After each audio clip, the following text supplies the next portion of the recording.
Maya culture and history has flourished for thousands of years, and I'm sure you can't wait for us to dive into it. Before we begin discussing the origins of Maya civilization, we will consider the beliefs of the ancient Maya themselves.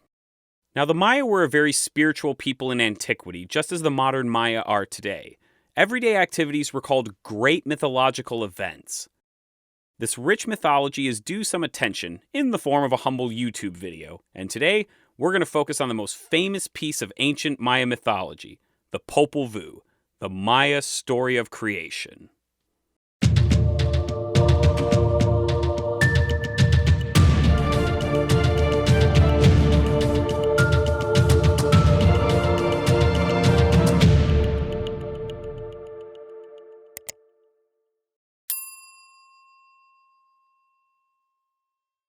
Now, there's a lot more in the Popol Vuh than just the creation of the world. The name Popol Vuh actually means council book, and it contains a history of the Quiche people from the beginning of time right down to the colonial era. Being a product of the Quiche Maya, it's worth noting that what we may have may not reflect the exact creation story that all Maya throughout the whole Maya area may have believed. Nevertheless, it's an invaluable glimpse into Maya cosmology. For today's episode, we're just going to focus on the mythological parts of the text and ignore the history for now. So how did this work survive? At some point in the mid-16th century, a Quiche scribe transcribed the Popol Vuh, possibly from an even older, now lost Maya codex, and kept it hidden from the Spanish. This was a time of radical change for the Quiche Maya as their traditional ways of life faded away under Spanish dominion. The Popol Vuh captures some of the anxiety of this transition with this sobering conclusion to the book. This is enough about the being of Quiche, given that there is no longer a place to see it. There is the original book, and the ancient writing owned by the lords, now lost, but even so, everything has been completed here concerning Quiche, which is now named Santa Cruz. Over 100 years later, a local parish priest, Francisco Jimenez, gained the trust of the local Quiche people and was allowed to make a copy and Spanish translation of the text. Jimenez's copy and translation have survived, but the original has sadly never been seen again.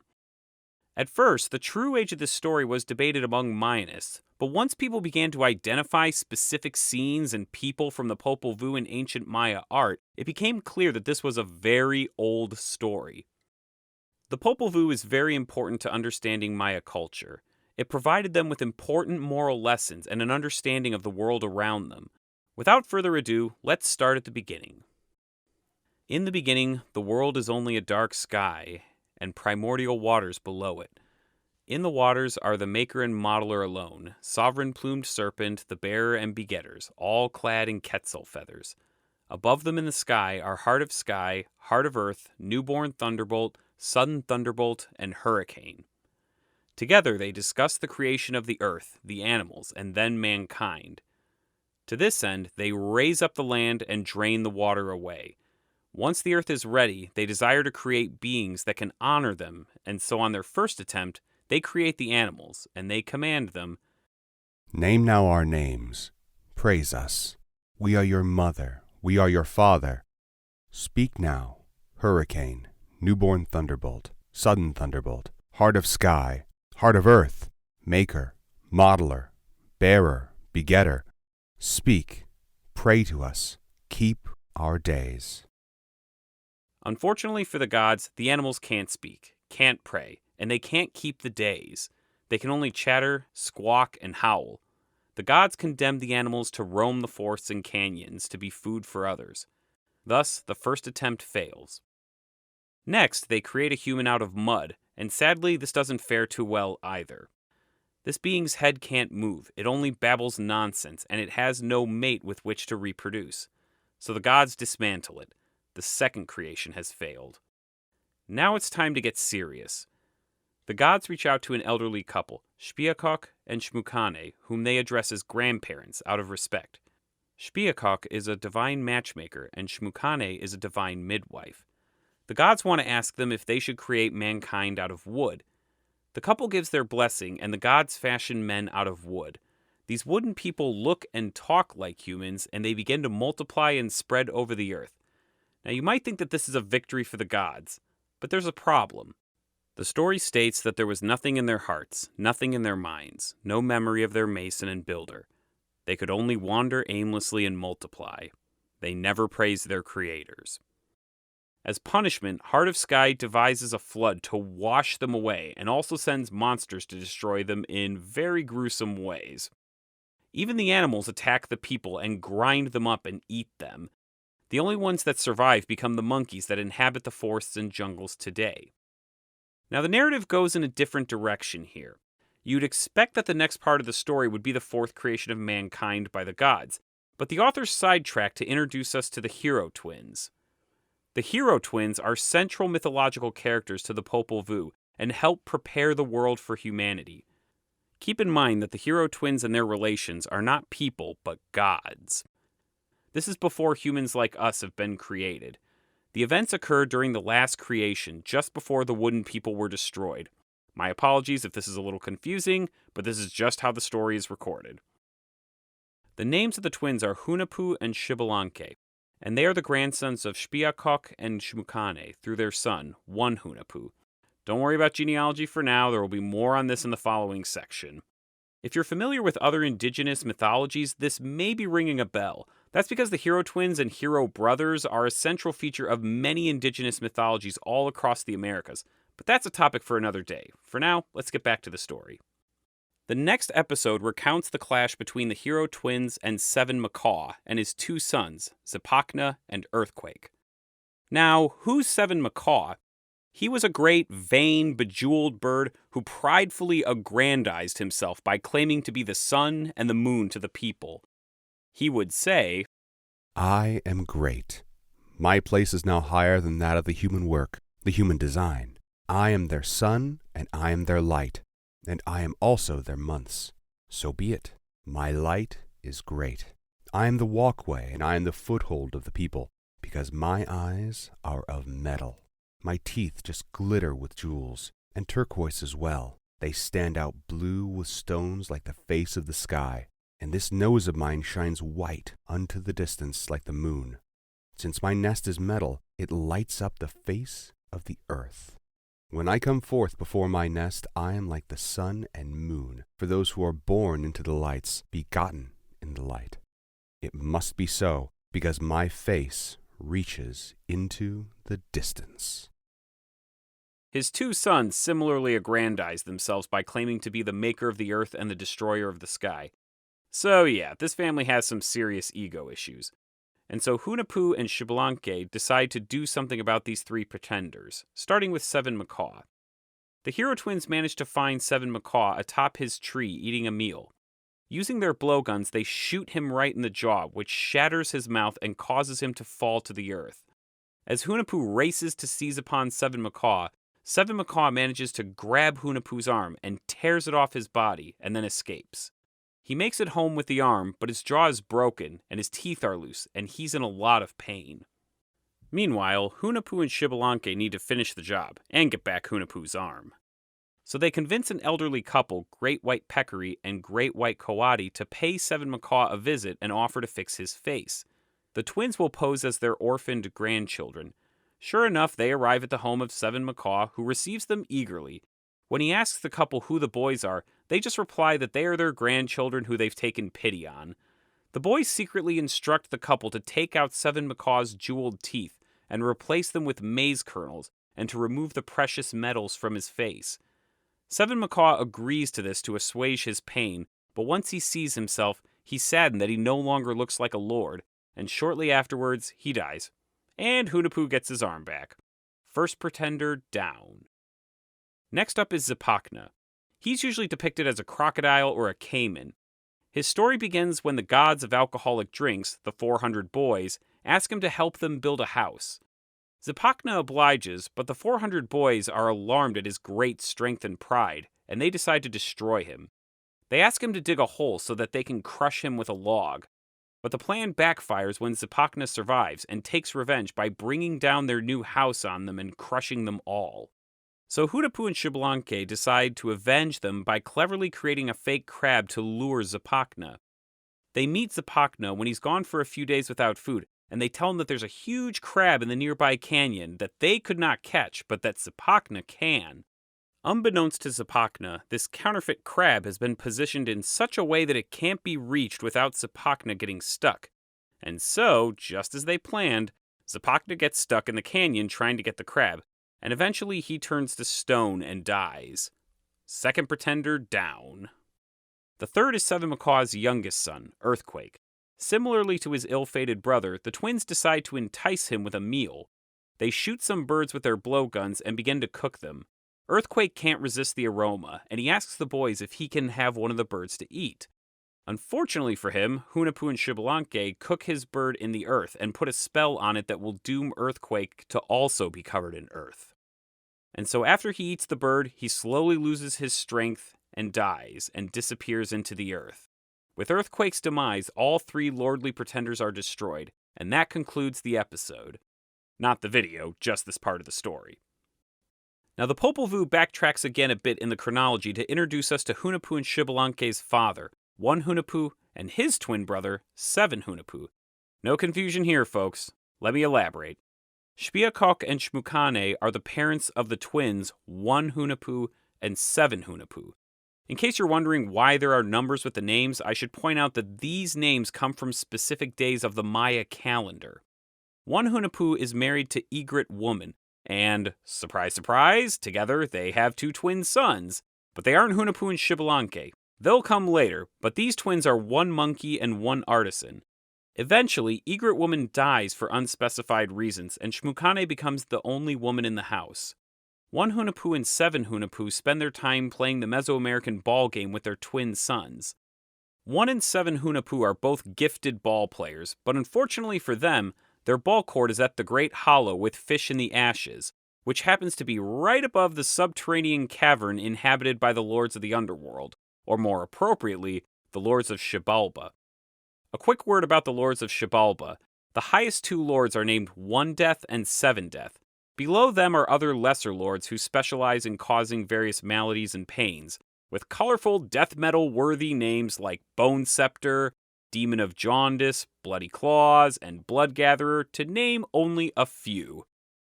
The lords do not like the noise and ruckus that one Hunipu and seven Hunipu's ball playing is making, so they send their messenger owls to the Great Hollow to summon them to a ball game in the very ball court of Xibalba, ominously named the Place of Ball Game Sacrifice.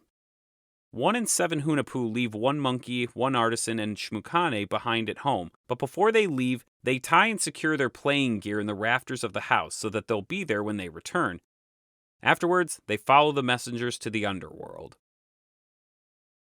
In the underworld, the Lords of Death are waiting for the twins. Before they arrive, the lords have set up two mannequins in place of the first two lords as a gag. When one Hunipu and seven Hunipu arrive and greet the mannequins instead of the real One Death and Seven Death, the lords laugh at them and humiliate them. Next, they offer the twins a seat on a bench, which is actually a red-hot cooking stone. Not realize that the bench is hot, they sit down and burn their bottoms, much to the amusement of the Lords of Death. I guess when you spend all your time with the dead, laughs come pretty cheap. But at any rate, the lords have a series of tests for the twins before they can play ball. For the first test, the lords put them in the dark house. They're given a lit torch and two lit cigars and instructed that the torch and cigars must be returned intact and unused in the morning. Okay, well, morning comes. As you can guess, the torch and cigars have all been used up, and the Lords of Death sentence both of them to death, and sacrifice both men and bury them in the ball court of Xibalba, which lives up to its name as the Place of Ball Game Sacrifice. However, one Hunipu's head is cut off and hung in a calabash tree. His skull in the tree becomes something of a curiosity to the local Xibalbans who come and see the tree even though the lords warn them to stay away. One such person is Bloodmoon, the daughter of Bloodgatherer, who is one of the Lords of Death. Now, a quick side note, the authors of the story take this moment to point out that when the calabash fruit dries out on the tree, the calabash looks almost indistinguishable from one Hunipu's skull. So when Bloodmoon visits the tree to pick some of the fruit, one Hunipu spits into her outstretched hand. His skull speaks to her in the voice of one Hunipu and seven Hunipu. It says to her, "The Father does not disappear, but goes on being fulfilled. Neither dimmed nor destroyed is the face of a lord, a warrior, craftsman, orator. Rather he will leave his daughters and sons." So it is that I have done likewise through you. Now go up there on the face of the earth. This spittle impregnates her with the hero twins, Hunipu and Shemokane. After 6 months, Bloodgatherer realizes that his daughter is pregnant. He's furious and orders his servants to sacrifice her and to bring him her heart in a bowl. Bloodmoon manages to persuade the servants to let her escape to the surface. In turn, they use a congealed nodule of croton tree sap in place of her heart, which fools her father and the other lords. Once at the surface, Bloodmoon heads straight for Shemokane, the mother of one Hunipu, and explains that she's her daughter-in-law and carrying her grandchildren. Shemokane isn't convinced and gives her a test to make sure that she's not being duped. She asks her to go out to a garden that one monkey and one artisan have planted and to come back with a full bag of maize. When she arrives at the garden, there's only one maize stalk that's borne any maize ears. In desperation, she calls upon the guardians of food to help her. This allows her to pull a single string of maize silk from the ear rather than picking off the entire ear. The silk keeps producing maize, and eventually she's able to fill the bag. When Shemokane sees her return with the full bag, she realizes that Bloodmoon is indeed her daughter-in-law. Months later, Bloodmoon gives birth to Hunipu and Shemokane.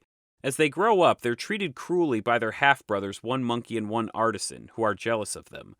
Hunipu and Shemokane take it all in stride because they know that revenge is a dish best served cold.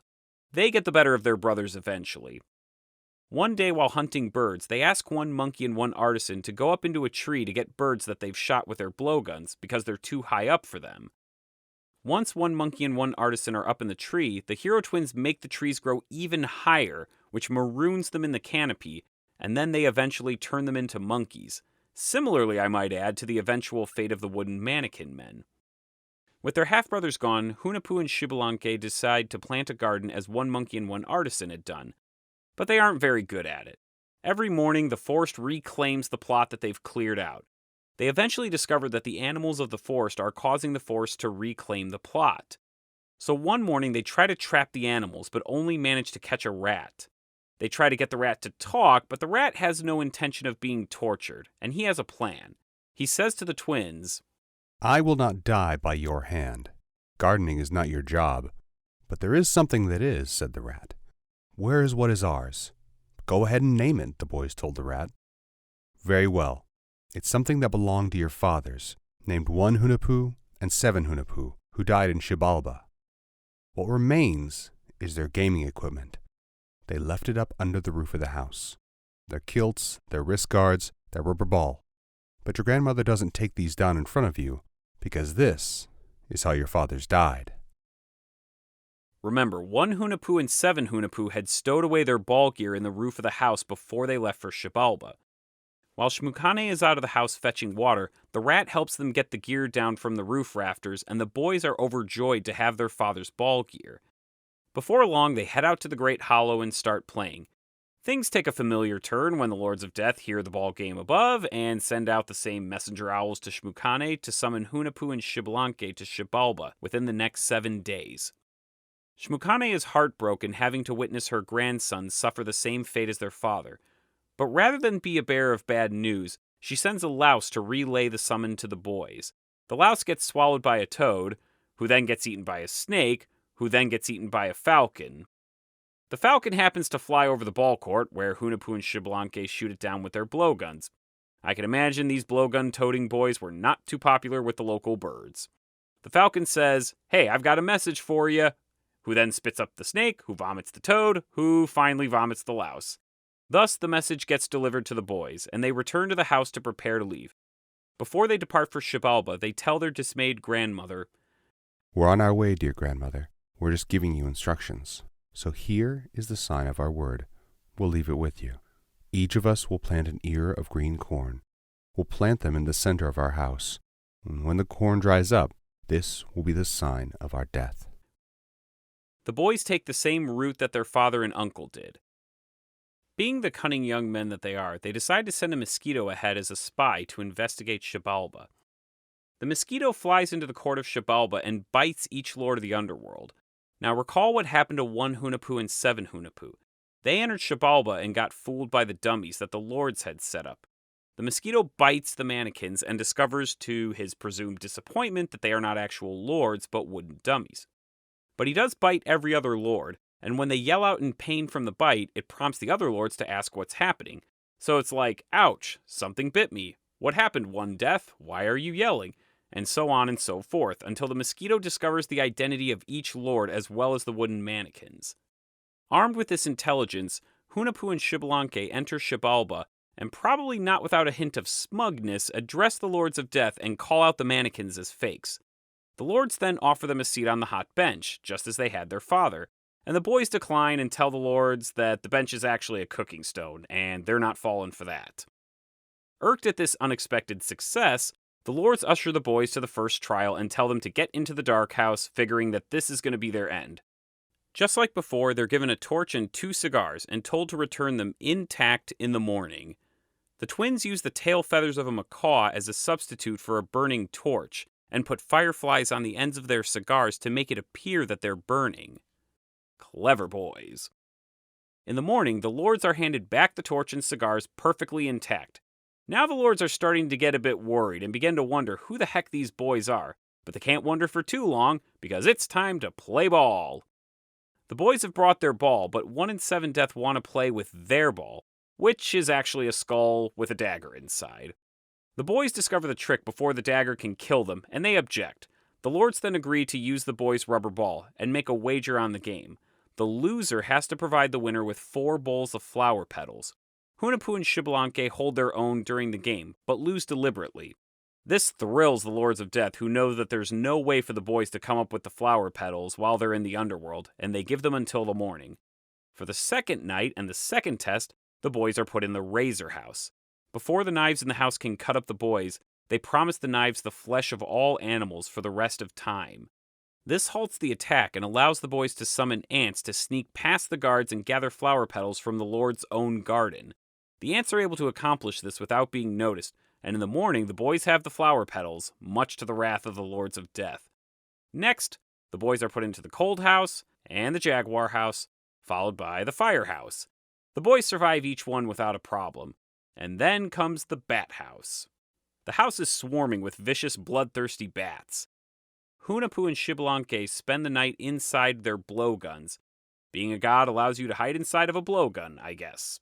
As morning approaches and the bats quiet down, Hunipu sticks his head out of the gun to see if the dawn has arrived, and just as he pops his head out, a bat takes it right off and it rolls away to the ball court. Xbalanque, thinking quick as always, fashions a replacement head from a squash for Hunipu. With this ersatz head ready to go, it's time to play ball with the Lords of Death. At first, the Lords of Death try to get Xbalanque and the headless Hunipu to concede the match, but the boys insist that the game proceed. For the ball, the Lords of Death use Hunipu's freshly decapitated head. Xbalanque manages to knock the ball out of bounds into a ball bag. Using a rabbit to distract the Xibalbans, Xbalanque is able to quickly swap out Hunipu's head with the squash and reattach it to his body. When the game resumes, the squash soon bursts upon impact, and the Lords of Death realize that they've been had. Again, clever boys. Now at this point, the boys have passed every test that the Lords of Xibalba have thrown at them, but they realize that the Lords of Death aren't just going to let them go, and that they'll eventually plan to kill them. So to get around this, they find 2 seers, Shulu and Pakam, and instruct them on how their remains should be disposed of after they're killed by the Lords of Death. Afterwards, they're invited to a great fire pit where the lords are roasting various ingredients for alcohol. The Lords of Death instruct the boys to jump across the pit as part of a contest. Well, the boys cut the contest short and just hop right into the pit to their deaths. The lords are ecstatic to finally be rid of them. When they consult Shulu and Pakam about how to dispose of their remains, Shulu and Pakam, true to their promise, tell the lords to grind up their bones and to dump them into the river.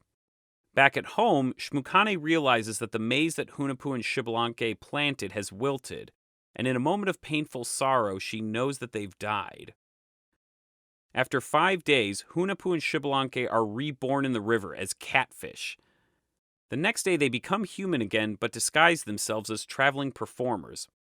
As performers, their performances begin to gain fame throughout Xibalba. In particular, their magic tricks prove to be a big hit. Their most popular act involves setting a house on fire without burning it, and sacrificing someone without killing the victim. Eventually, word of this act reaches the Lords of Death, and they're invited to perform at the court, which they accept. The boys don't reveal themselves, but pretend to be scared little boys as they prepare for the performance. As the boys light the houses and sacrifice the animals without any destruction or death, the Lords of Death begin getting excited. Finally, Shemokane goes as far as sacrificing Hunipu and chopping off his head and pulling out his heart, and then bringing him right back to life. At this point, the crowd's going wild, and 1 in 7 Death can't contain themselves. And among that excitement, this exchange happens. Do it to us. Sacrifice us. Sacrifice both of us, said 1 in 7 Death to little Hunipu and Shemokane. Very well. You ought to come back to life. What is death to you? And aren't we making you happy, along with the vassals of your domain? I don't think I need to say what happens, but I'll indulge you anyways. The boys sacrifice 1 in 7 Death and, surprise, don't bring them back to life. At this point, to cap off one of the greatest what just happened moments of mythology, the boys reveal their true identity and the identity of their father, and declare to the Shibalbans, All of you listen, you Shibalbans. Because of this, your day and your descendants will not be great. Moreover, the gifts you receive will no longer be great, but reduced to scabrous nodules of sap. There will be no cleanly blotted blood for you, just griddles, just gourds, just brittle things broken to pieces. Further, you will only feed on creatures of the meadows and clearings. None of those who are born in the light, begotten in the light, will be yours. Only the worthless will yield themselves up before you. These will be the guilty, the violent, the wretched, the afflicted. Wherever the blame is clear, that is where you will come in. After this triumph, Hunipu and Shemokane return to the Shibalban ball court, place of ball game sacrifice, with the intention of reviving 7 Hunipu. Remember, 7 Hunipu's head and body are still there. His resurrection depends on his ability to name all the parts he once had, but he only gets as far as the eyes, ears, and mouth. I guess 3 out of 5 senses ain't bad for a dead guy, but unfortunately that means that they'll have to leave him in Xibalba, but they promise him that he'll always be prayed to and that his day will always be honored. Now this next part isn't part of the Popol Vuh text itself, but we know from other Mayan art that it's part of the same story, so I'm going to include it. Other sources in Maya art show 1 Hunipu journeying back to the surface in a canoe with 2 aged deities and 2 young women, who restore his jewels and headgear that he had previously lost. After a turbulent journey, their father emerges from a crack in the surface of the earth and is reborn as the maize god. This is beautifully captured by this Maya pot where the maize god emerges from a turtle's carapace. Hunipu and Shemokane then ascend into the sky and become the sun and the moon. Oh, and the 400 boys are resurrected and join the twins in the sky as the stars. Now, we aren't done yet because we need to return back to the primordial gods who still desire to make humanity. The gods are searching for a material with which to fashion humans from. Fox, coyote, parrot, and crow discover a mountain filled with yellow and white maize and inform the gods of this. With this maize, Shemokane grinds the maize kernels from this mountain and with water creates dough that will become the flesh for humanity. She creates the first 4 men, named Jaguar Kitse, Jaguar Knight, Not Right Now, and Dark Jaguar, the first 4 heads of the Quiche lineages. This is the 4th creation, and interestingly enough, the Maya actually had a date for this, August 14th, 3114 BCE. This was the date that anchored the Maya long count. If you want to know more about that, you can check out my episode on the Mesoamerican calendar. What follows after the creation of man is a history of the Quiche people, but since we're focused on the creation story, this is where we'll stop. But if you want to read more, there are free copies of the Popol Vuh that you can find online, and good modern translations are not expensive. It's hard to understate how important this myth is in understanding the Maya. In this story, the Maya describe the creation of the world and the phenomena around them.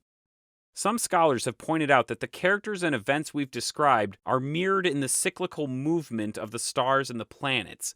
I'm not going to go into all the nitty-gritty details here, but I'll give you a few highlights just so you can get a sense of the flavor of this. For example, 7 Macaw is represented in the sky as the Big Dipper, and his wife, Shemokane, corresponds to the Little Dipper plus a few other stars. In mid-July, he begins to fall in the night sky as the hurricane season approaches. He continues to fall, and then by mid-October, he goes back up into the tree. Another example, when the blood moon appears in the sky, it waxes in the west, which is the same direction that is associated with Xibalba. Thus, when Lady Bloodmoon escapes from the underworld, she naturally appears at the appropriate place in the sky. But there's even more than that. The cycle of Mars is often connected to one monkey and one artisan, and the cycle of Venus is often associated with the Lords of Death and their struggle against the hero twins. So there's a lot going on in the night sky. Indeed, if Shakespeare had been a Maya, he could have said that all the world's a stage where all the men and women are merely players, but the heavens are a greater stage where only the gods can be players. The Popol Vuh also lent a special gravity to everyday events. My favorite example of this is with the seasonal planting of maize. Putting seeds into the earth and burying them invoked the mythical journey of the maize god to the underworld and his death and rebirth. When the maize was planted, it was sent symbolically to Xibalba, and then it was reborn thanks to the maize god's intervention. In fact, the late Michael Coe has written that this mythic cycle was closely related to maize fertility. This was so ingrained in the Maya that colonial-era Maya would identify the resurrected Christ with the maize god. Another example, which again involves maize, many Maya to this day hang ears of maize in their house, but do not consume it or use it as seed, but rather as a reminder that the maize remains alive the entire year between the harvest and the next season's planting. This recalls Hunipu and Xbalanque's planting of maize before they left their grandmother and their promise that the maize would always remain alive as long as they did. When we continue to explore the Maya, we'll see scenes, characters, and themes of the Popol Vuh displayed beautifully in Maya art and design. Until then, don't forget to like and subscribe to Ancient Americas. If you want to support the show, you can support us on Patreon. The link will be in the description below. Also, you can follow us on Facebook. Special thanks to my patrons, especially those listed below. Alright, take care.